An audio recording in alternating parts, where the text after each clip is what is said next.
क्या ये मुमकिन है कि जी अभी तक कुछ कंफ्यूजन नज़र आ रही है हुकूमत के रैंक्स में, और गालिबन इसलिए क्योंकि आप लोगों ने फैसला नहीं किया कि करना क्या है, बात करनी है नहीं करनी, करनी है तो किस तरह करनी है?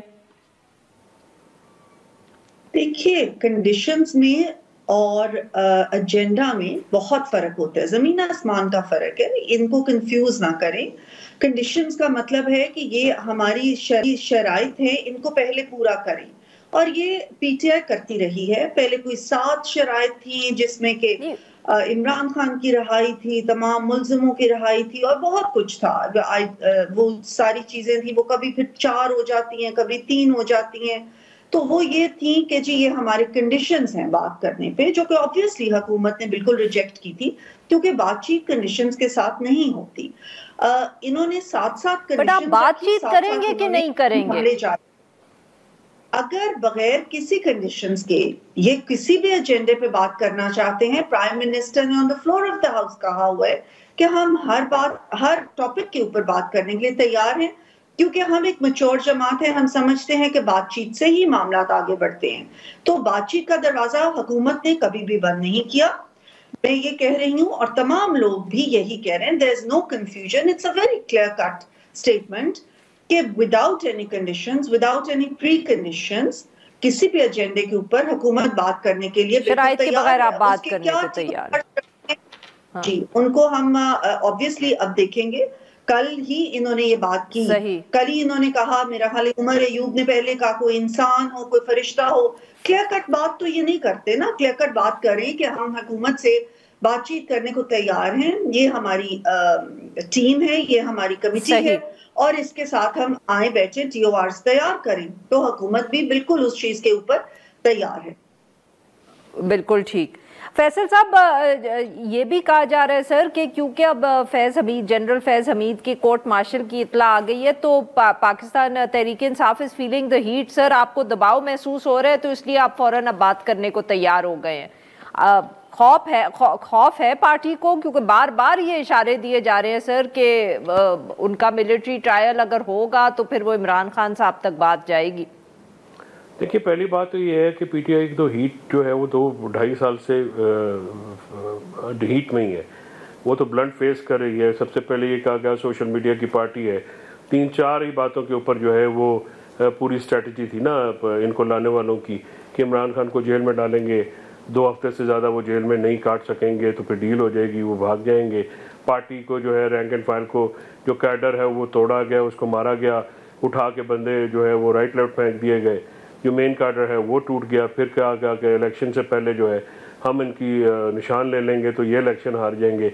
उसके बावजूद जब 8 फरवरी को इलेक्शन जीत गई, इमरान खान जो है जेल से बैठे इलेक्शन उन्होंने हरा दिया, तो फिर फॉर्म 47। तो सर आप कह रहे हैं कि अब ये भी डर कोई नहीं है आप लोगों को, ये भी मिथ है कि जो हुकूमत ने बनाई है? इमरान खान साहब एक दफ़ा नहीं 50 दफ़ा कह चुके हैं, लेकिन मिलिट्री कोर्ट का जो ट्रायल है, पहली बात तो ये है कि ये तो बेगानी शादी में हुकूमत के अब्दुल्ला और अब्दुल्लिया दीवाने हुए बड़े हैं।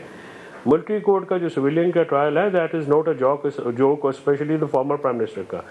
और बात यह है कि आप उस पर तो अभी जो आई स्पेयर की जो प्रेस रिलीज़ है उसको ज़ाहिर है ये कल से भंगड़े डाल रहे हैं, लेकिन उन्होंने पढ़ा नहीं है। वो कह रहे हैं अभी तफ्तीश होगी। 9 मई में जो वहाँ तक मुझे याद पड़ता है फैज़ हमीद साहब रिटायर हो चुके थे। अब रिटायर्ड फौजी जो है वो कितनी क्या इमदाद कर सकता है, ये मुझे समझ में नहीं आती।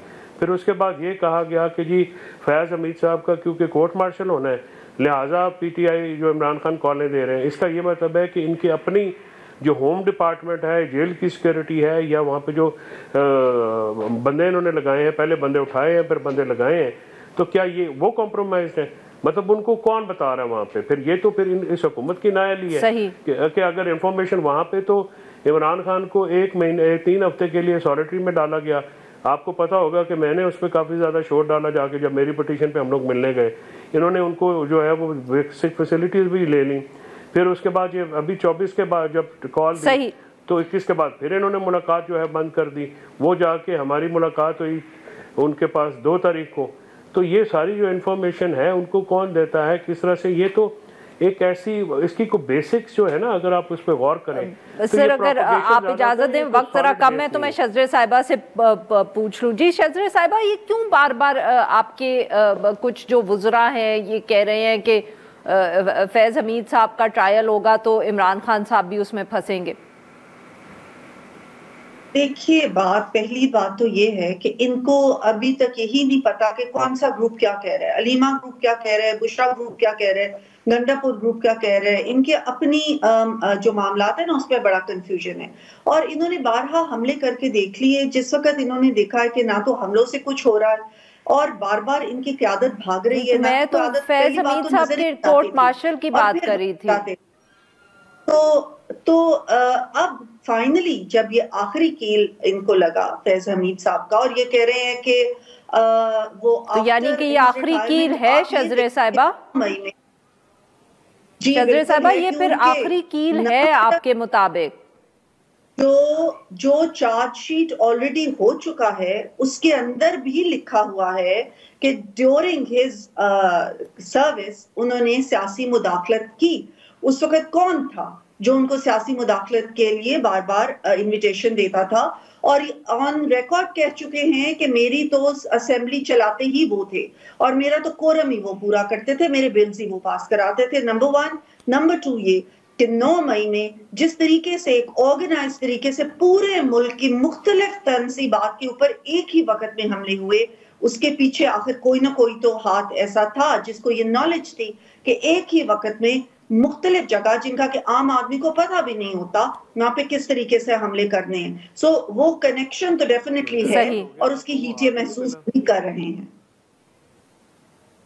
जी फैसल साहब, we running out of time. Sir, आप कुछ कहना चाहेंगे? मैंने कहा 1.5 साल हो गया इन्वेस्टिगेशन में, चलाना आज तक मुकम्मल नहीं हो सके, लोगों को 1.5 साल से जेल में डाला हुआ है, अभी तक ये हाथ ही नहीं मिल सका। इन्वेस्टिगेशन और प्रोसिक्यूशन तो हुकूमत के पास होती है।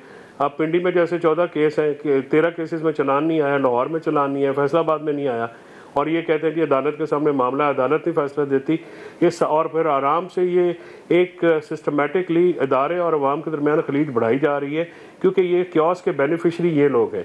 और जहाँ तक ये सिलेक्टिव एहतसाब की बात हो रही है तो बाजवा साहब का एहतसाब क्यों नहीं होगा जो नो कॉन्फिडेंस मोशन में, और उसके गवाही मौलाना फजल रहमान साहब ने टीवी पे आगे दी है नदीम मलिक साहब के साथ के उस वक्त नो कॉन्फिडेंस मोशन को स्टेज किया, ऑर्केस्ट्रेट किया अपना इनके साथ मिलके। तो ये तो कोई अक्यूज है उसमें। अगर इमरान खान का सिविल ट्रायल होगा, मिलिट्री ट्रायल होगा तो फिर ये कैसे बचेंगे आरफा उसमें? ये तो मौलाना फजल रहमान साहब जो PDM के सरबराह थे उन्होंने खुद गवाही दी है कि इन्होंने जनाब बाजवा के साथ मिलकर जो सारा काम किया। तो जनाब बाजवा के साथ साथ ये को अक्यूज हैं, इन सबका जो है ट्रायल होगा। अगर ये सिविलियंस का ट्रायल मिलिट्री में कराएंगे और फॉर्मर प्राइम मिनिस्टर का, तो फिर इसमें तो कई घर जलेंगे, यहाँ पे सिर्फ हमारा मकान थोड़ी है।